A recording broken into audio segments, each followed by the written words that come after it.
Hey guys, what is going on? Welcome to Retro Asylum, and today we're going to be talking more about reselling. And if you haven't seen my channel before, thank you for stopping by. Thank you for checking out my video for the very first time. Pretty much I've been selling for a while, but I took a solid 10-year break from doing it since there was a reason I wasn't allowed on eBay. I won't go into it, but I tried to get back on there again and they let me. So I've been doing it now. It wasn't really my fault I got kicked off eBay, but I just want to point that out. Anyways, long story. Don't want to get into it. But anyways, I'm back on eBay, and I'm doing pretty good. I'm doing pretty decent. My average right now, currently on the mobile phone, which is really good because if you use the mobile app, which a lot of people wonder if anybody is using the mobile app, eBay. I am using it. I am using the mobile app. But I'm getting into it slow. I kind of was doing Amazon for a long time since I couldn't do eBay, and it kind of fell through. And I've talked about that before on the channel numerous times. If you want to go back, watch the other channels, I'll talk about how Amazon sucks and it's not worth doing anymore.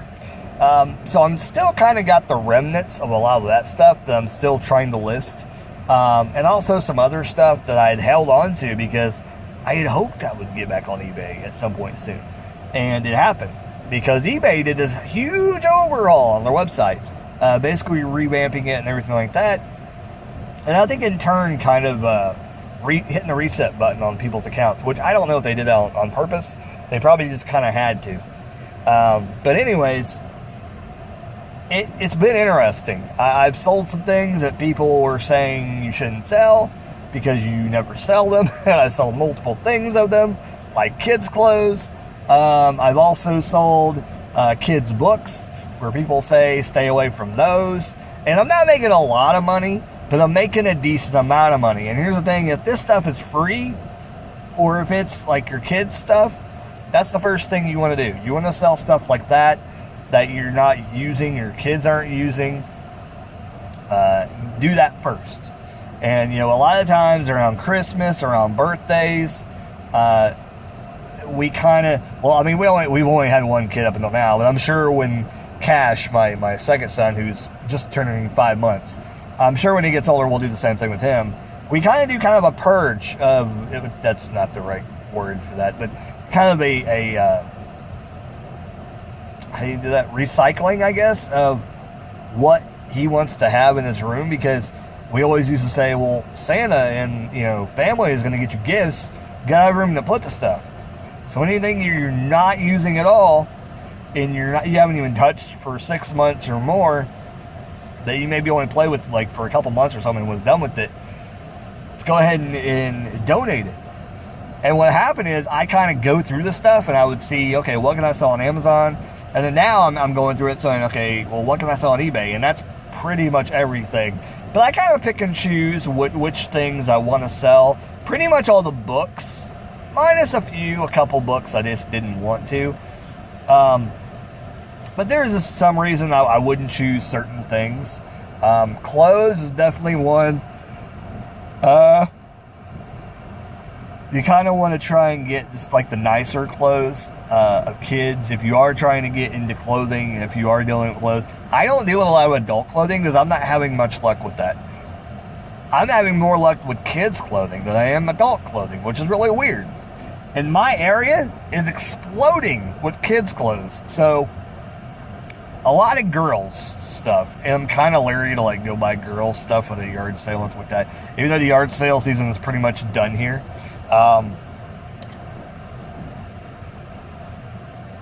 That's kind of the thing around here in Greensburg, Indiana, is that it's a lot of kids' clothes. There's 2 or 3 consignment shops in this town. There's just an abundance of kids' clothes. And you put it online, and yeah, you'll sit on it for a while.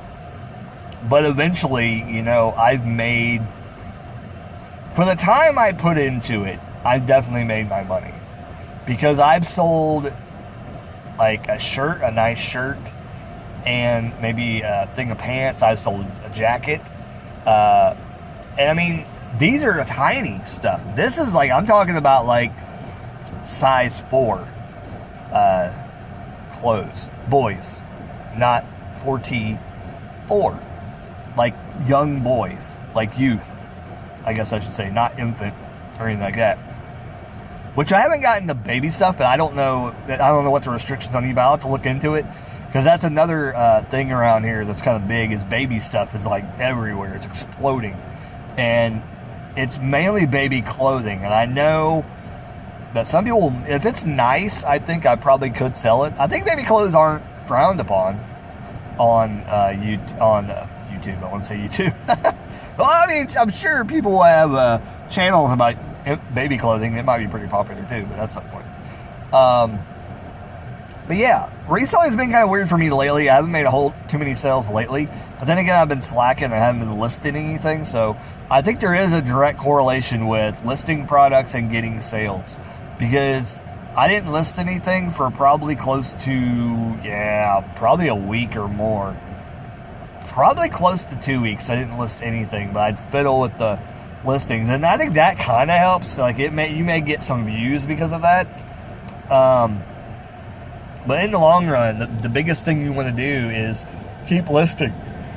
Even if it's something small, list something. Like, get some things that you know are going to be, super, like, long tail items, And I don't know if I talked about this in my last video. I know I have a video, and I don't know if I uploaded it yet. I don't think I did. But I talked about long tail being kind of a weird word now, that it kind of came from Amazon, and now pretty much no one's going to be doing that. Like, some people may, that have, like, a big business in it right now, that, made their money, and now they're kind of, rolling in it. But now that they're going to start to taper off probably, and try and figure out a way to get out of that. But they probably got a business already set up now that it works for them, doing long tail books and stuff like that, which is the majority of what people would do. But if I was in a business like that, I would start to shift towards other areas. If you have a path for books already set in place, continue the path and start going in another direction. I think a big thing that I noticed on Amazon that people weren't getting into, and I'm going to lay this out there for people that want to do it, because I mean, they're out there a lot. I'm telling you right now, and you're going to be surprised by what I say, because you're like, you can't sell that on Amazon. Yeah, you can, and I sold multiple things. The thing is, I didn't sell enough to make any profit on Amazon. That is the thing. But I did sell things on Amazon. What happened was, I would only sell like 1 or 2 items. So then pretty much the fees would come in, and I wouldn't make anything that month. I would lose money constantly, over and over again. And my wife was getting mad that I wasn't making any money, and money was coming out of the account, and it wasn't working. So a year and a half went by. Pretty much I wasn't doing anything, and the rates just kept getting higher and higher. But the one thing I want to say to look out for is Happy Meal toys.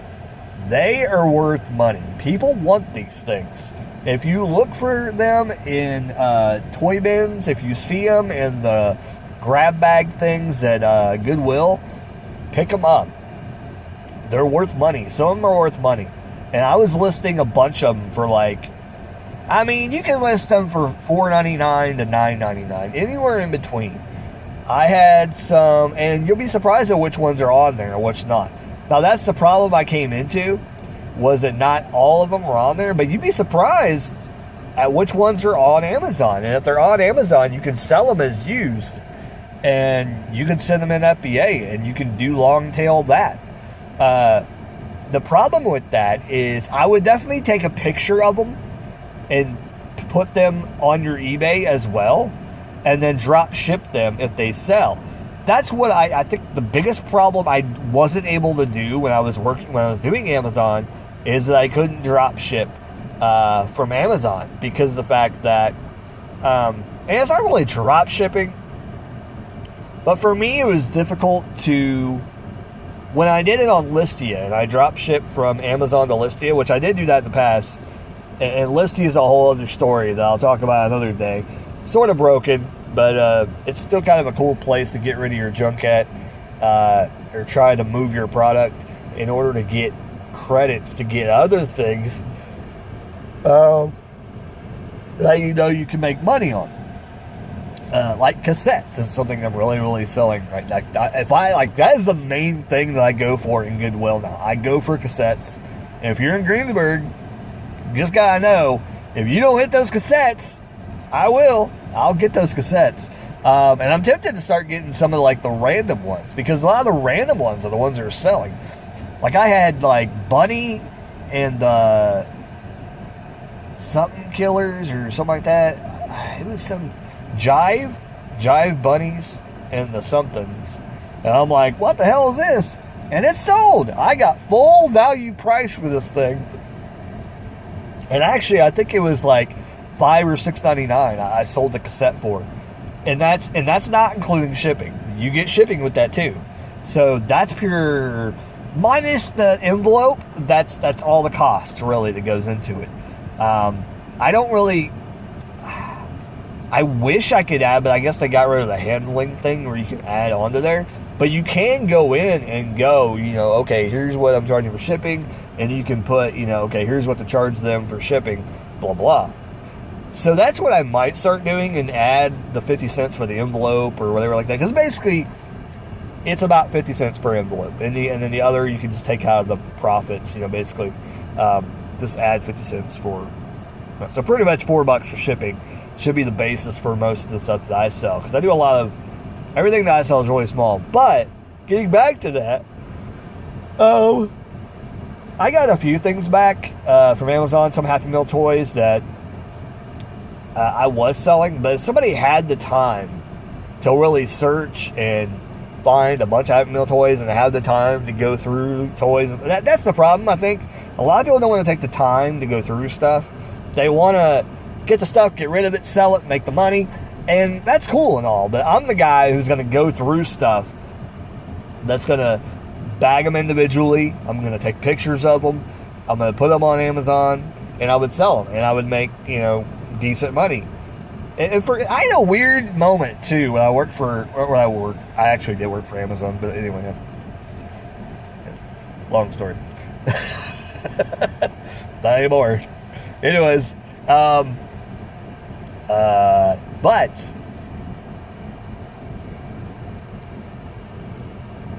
lost my train of thought. Hold on. But